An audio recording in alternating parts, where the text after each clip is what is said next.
If I give you a list of names, I'm pretty sure you're going to recognize these people. Lance Armstrong, Miley Cyrus, Tiger Woods, Donald Trump, let's see who else was on there, Tom Hanks, Martha Stewart. Is there anything that rings a bell when those names are listed? Okay, how about Miley Cyrus? She's a hot topic right now. Music? Music, yeah. Star. Drug addict. Working. Drug addict. Perfect. Thank you. The thing that these people all have in common is that they are on Barbara Walters' Most Famous People 2 times. But not only that, they've also been people who have risen and who have fallen right in front of our eyes. As celebrities, we have the ability to watch all of their failures, but we also have the ability to witness their successes.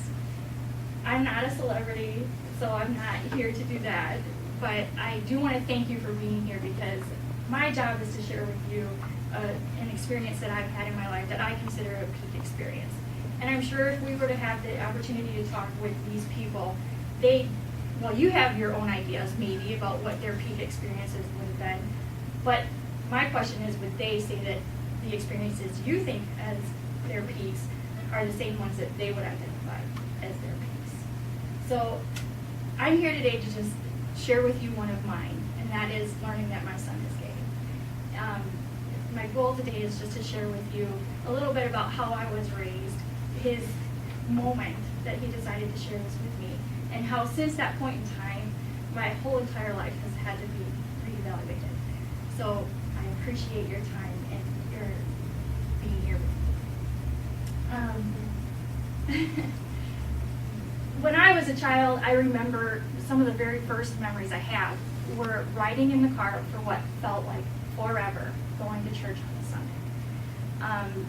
It was even normal to me that my parents would pack a lunch and feed us cheese sandwiches in the backseat of our Woody station wagon, and I thought that was the way that life was. It wasn't until I was a teenager when I started to realize that things were a little different for me in my family than they were for other people, especially when I started realizing that I liked boys. I quickly was told that I wasn't allowed to date until I was 16, and from that point on, I also started realizing that there were certain things that I was taught in my faith that I could not do where other people, it was regular life. For example, young women were taught that we were supposed to grow up to be good wives, good mothers, and to take care of the home. The guys, on the other hand, got to go off into the world, learn skills that were going to help them preach the gospel, and then come back to go to school, finish their careers, and become good husbands. More importantly, and the part that I always held near to my heart, was that a marriage was supposed to be forever. And in this religion, there are certain things that are considered sins. For example, sex before marriage, drinking, alcohol, drinking caffeine even, smoking, pornography. There are all these things that, again, to the rest of the world that I saw were normal or regular activities that certainly didn't warrant you going to hell. But definitely, homosexuality was a sin. So, I conflict. It wasn't until I went to college that I decided that I was going to try to live a more normal life. I did drink. I went to parties. I had boyfriends. I pretty much said, I want to feel like everybody else. I want to see what this is like. And then all it took was me falling in love with somebody and wanting to get married for all of a sudden my religion to come rushing back. And I wanted to make sure that I did my best by my parents to be a family that they taught me I should be. So I returned back to church and I decided to get married and to live what I thought was going to be my forever. So fast forward, 15 years later, my forever just did not turn out the way it was supposed to. But not before I had 2 super amazing kids. I was definitely done trying to make the relationship work with their father. And I was in the process of going through a divorce. And if you guys have divorced parents, you know it's not easy.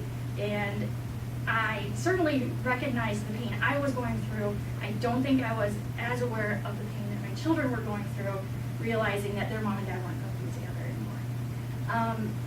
And maybe it was because of that the day my son sat me down and said, "Hey, Mom, we need to talk."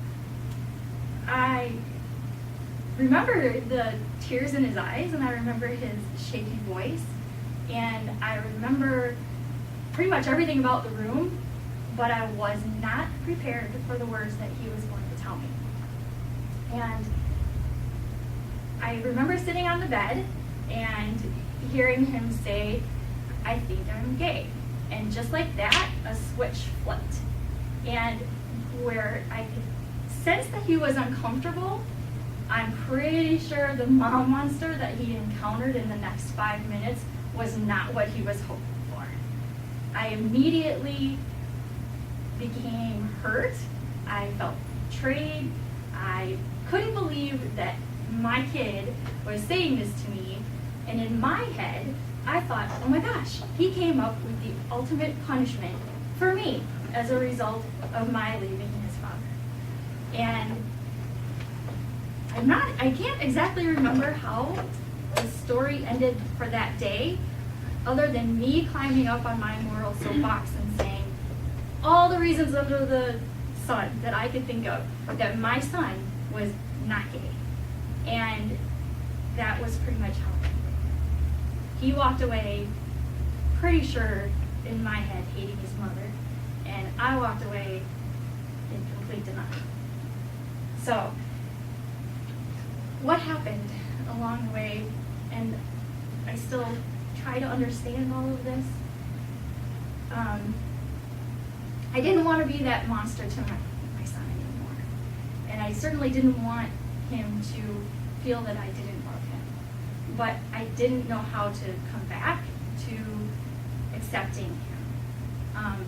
And when I stopped, this was where my world shift came in.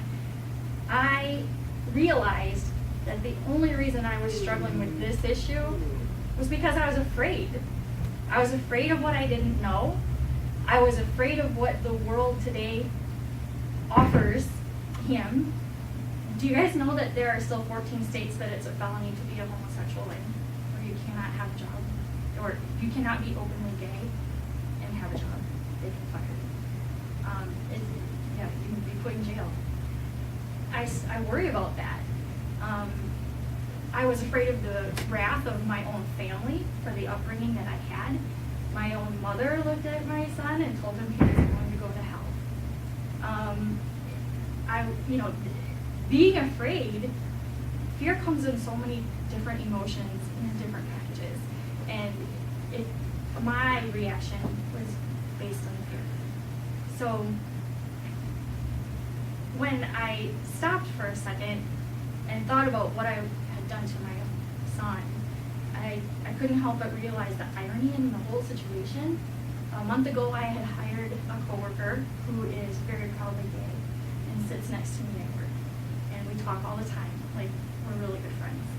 My home had been opened to people and, friends, and some family too, who are of the same sex preference.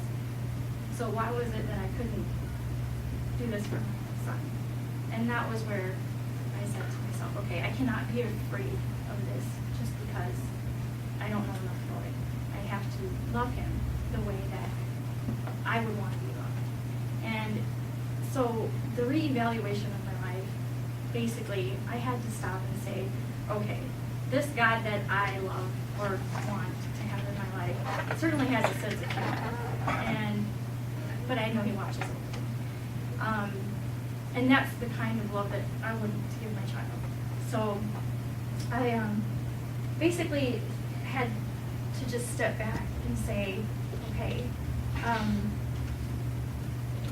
where do we go from here? I want to protect him. I want to be that safety net that he deserves. And I want him to have the best life that he can possibly live. And I don't see that happening without me. So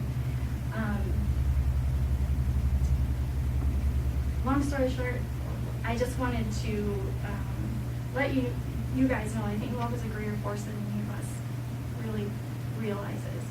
It enables you to do things that you never thought that you could do. Fear will stop you. Don't let it.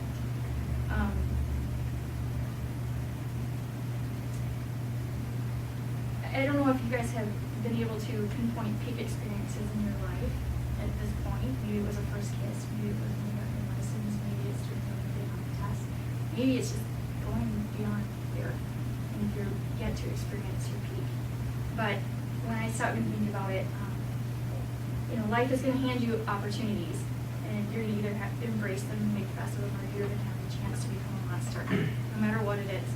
I hope you guys can just step back and appreciate what you have and the packages that it comes in. Don't become a monster like I did. Miley Cyrus sang it best in her song "The Climb," and I hope that you guys have